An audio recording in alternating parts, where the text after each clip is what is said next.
And we are back. And we're back with Impressionism. Do you know museum directors all over the world, when they're running low on cash, they try to get an Impressionism show? I mean, Impressionism is a surefire bestseller in museums across the world. We all love to look at it, okay? There's something vibrant about the brushstrokes, right? What they were aiming to do because photography had been invented. So by looking at the brushstrokes, you get interested. Additionally, it's the painting of leisure. We're all looking to take a break all the time. There's a lot of leisure, and to watch people enjoying themselves, it's remarkable. So that's Impressionism, middle of the 1800s, 1850s or so, and you have two things going on. You have photography, this invention, and artists instinctively trying to work with it or around it, or to bring out the best in painting. They do that by stressing the brushstroke, and they do that also by looking into art history, what you're studying, as in the case of that remarkable painting by Giorgione, Pastoral Concert, which Manet, from last week, he put it on to a contemporary scene. Two guys dressed in a park with a naked woman. What's going on? The shock. So you have that, you have that photography thing. And then you have also leisure. It's a culture of leisure. The culture that we're part of today is not, we don't work for the king. We don't work for religion, for God. We work for ourselves, and we're constantly looking to have some leisure, some time off. So you go to the park, you go to the movie or the theater, you go. So Impressionism captures all this. Now, the one really important thing, there's also technology in art. And what is the technology in art? A lot of painting of Impressionism is of outdoors. It's very relaxing. It's a great place to have leisure. It's the best place. It's a natural place. So before the Industrial Revolution, you didn't have tubes, metal tubes like the ones where you have your toothpaste on, tubes where you put medicine. When those processes that create tubes, for other products came about, 1700s, we said, all the way through the 1800s, 1750 to 1800. Now, paint, you can put paint in a tube. You can take 10 tubes with you and go and paint outside. So that also affected this remarkable possibility. But anyway, we are going to talk now about Edgar Degas, one of the great Impressionists also. He was a wealthy guy. He was a classy guy. And he was a great painter. Look at this composition, The Glass of Absinthe. He's looking at down and out people that are drinking a very, very hard liquor that would wreck people's health.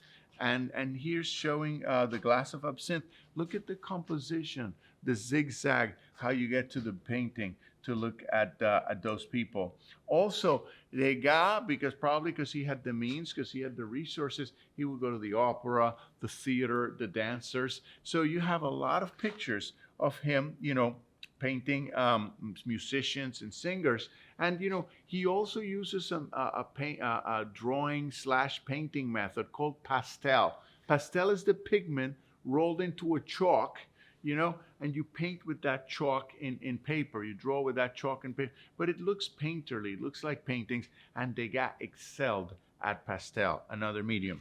Now, Degas was also, he did a huge series of bathers, of women bathing. So he's looking at that sort of internal, when you go into bathing, you're thinking, you're doing your thoughts. He did that. And also because this is a period where perhaps, bathing is becoming more common.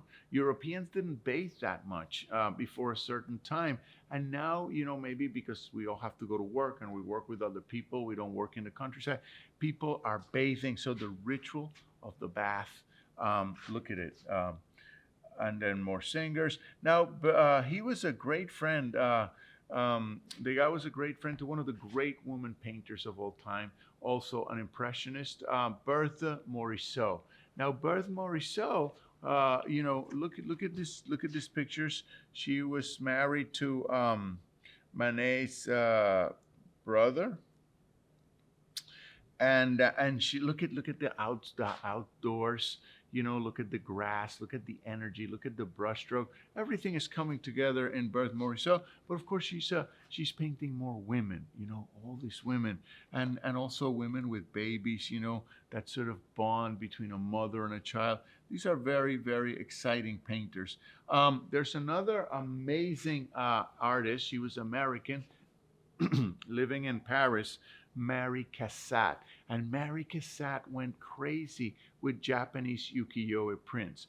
All these people, all these impressionists, Manet and Monet and Renoir, Degas, they all loved Japanese prints. Why? Because they sensed that the Japanese prints were totally flat, and they're totally radical and amazing and incredible. I mean, you look at Japanese prints, ukiyo-e from the floating world today, they're still so powerful. So they were looking at them, trading them, putting them up, in their studios. And Mary Cassatt is taking lessons from them, and she's doing etching, aquatint. That's when you make a drawing with a nail on a plate, on a metal plate, and then you copy it many times. So look at these etchings. Again, a woman bathing, or at least washing her face in front of a mirror. And here's a comparison between Mary Cassatt's piece of the letter with an original ukiyo-e print. All right, so you're looking at both right then and there. So this is Impressionism. This is what's going on, and we have pre-Impressionists, Manet, and we have Impressionists, the people we've talked about, like Renoir, like Degas, like, of course, Monet, the master. And then, then little by little, we have a new thing happening, and that's called post-Impressionist. So when we get to the tail end, of the 1800s, right before the new century, we have that Impressionism, like the painting of just leisure and the painting of outside.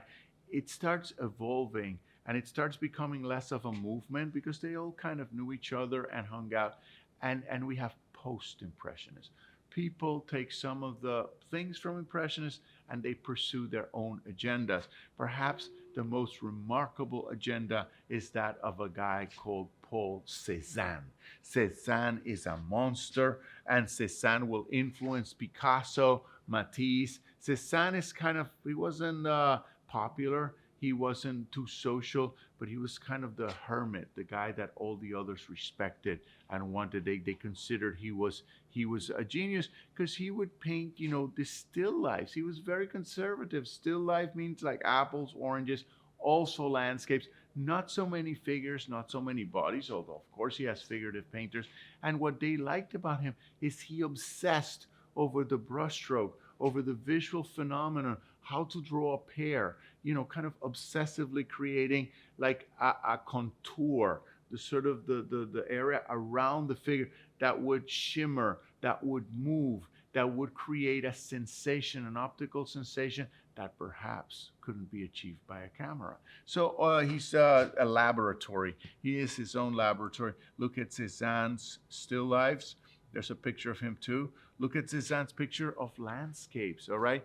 To me, Cezanne also has a very good feeling, such a good feeling for landscape that I like to compare him to some of the Chinese masters I like, some of the Chinese landscape masters, because he obsessed it. The landscape kind of move, it tremors, but they're still flat landscapes. Everything is flat with Cezanne, but then it kind of reverberates in the surface. So you have Cezanne. At this point too, post-impressionist, we like to consider this amazing painter called Seurat. And Seurat was the pointillist. Like you don't have to mix the color, but you put yellow, yellow, yellow, red, red, red, and the eye will pick up orange. So it's almost like they're separating colors. That's done by machine today. So these are the artists learning the theory of color. So here we have, and of course, one of the favorites at this time is a guy called Toulouse-Lautrec. He was very short. He also comes from money, and he loved the whorehouses, to hang out with prostitutes, to hang out in cabarets, and he was close to this sort of like, because this is the world of leisure. So part of the leisure is a lot of these guys would go hang out with prostitutes and and live with them. And you have Toulouse-Lautrec hanging out. He would paint his friends, the prostitutes, because he was their confidant. He was someone that they trusted, and he would go there and paint because he was little, he was different. People would laugh at him, I suppose. And then he also did posters, lithographs. Another great printing method is the lithograph, printing in stone. We have seen prints in wood.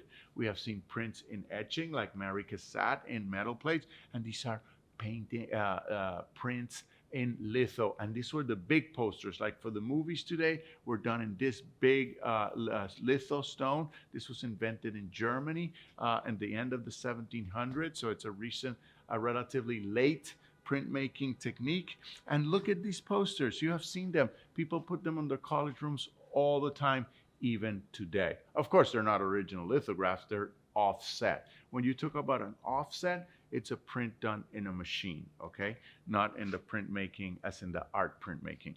And then, our favorite post-impressionist, the person everybody loves, the embodiment of the artistic temperament, the tortured genius, Vincent van Gogh, okay?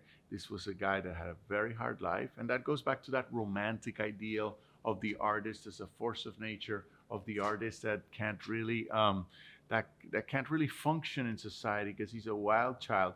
And here is Van Gogh, and you see some pointillist, you see some brushstroke, but in the end, Van Gogh's unique personal vision. I like to think maybe he was allergic to paint, and then he starts painting, and everything starts moving. Not. But what he created, his body of work, was so intensely personal, was so vividly colorful, was so kinetic in the motion of it that it stays and stays and stays, and we can't get enough of it. And also think about the irony. This was a guy that couldn't get enough to eat, always financial problems, and now it's like millions and millions and millions of dollars. Of course, his brother Theo helped him a lot, would set him up. He went crazy. He cut his ear. I mean, there's nothing like Van Gogh. And, a good friend of his, we're in this period called Post-Impressionism, end of the 1800s. Some of these guys live until the 1900s. A good friend of his was a guy called Gauguin, okay? Paul Gauguin. Now, Paul Gauguin was a stock trader who got sick of trading stocks, in the Wall Street of the time in Paris or whatever, and he leaves for Polynesia, for the Pacific Islands, which France had, a little portfolio of Pacific Islands, Tahiti being the most well-known and the one that Gauguin privileged, and he goes there. So he's like kind of the first multiculturalist. He loves the look and he loves the land, and he can do like bright colors, but it's also a little bit also like European colonialism, right? Like he goes there, he has a bunch of girlfriends where he makes girlfriends of the young girls in the island. I mean, feminists have a field day with this guy. They think he was an exploiter. He died rough. He had syphilis. He died in a tough, he ran out of money.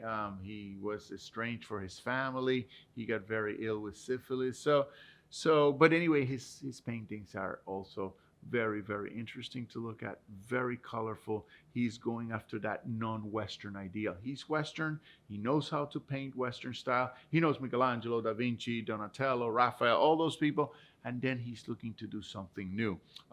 Check out this incredible work. There's all of these post-impressionists. I'm trying to give you a self-portrait of them, and you have this in your PowerPoints, of course. And yes, and then there's people that are not French or living in France. There's a guy called Edvard Munch.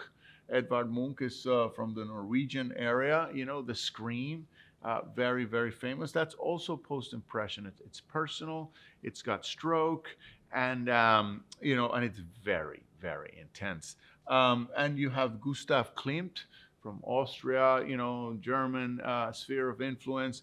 And Gustav Klimt is also very popular today. He draws a lot of women, very, very erotic paintings. And you have Henri Rousseau. Henri Rousseau, like Cezanne, Cezanne was the hermit, the genius painter that everybody wanted to talk to and learn from. And Henri Rousseau was an official in the customs house. This guy was not really a painter. He was what we call naive, an artist who is not trained as an artist. But everybody loved him. Picasso loved his stuff.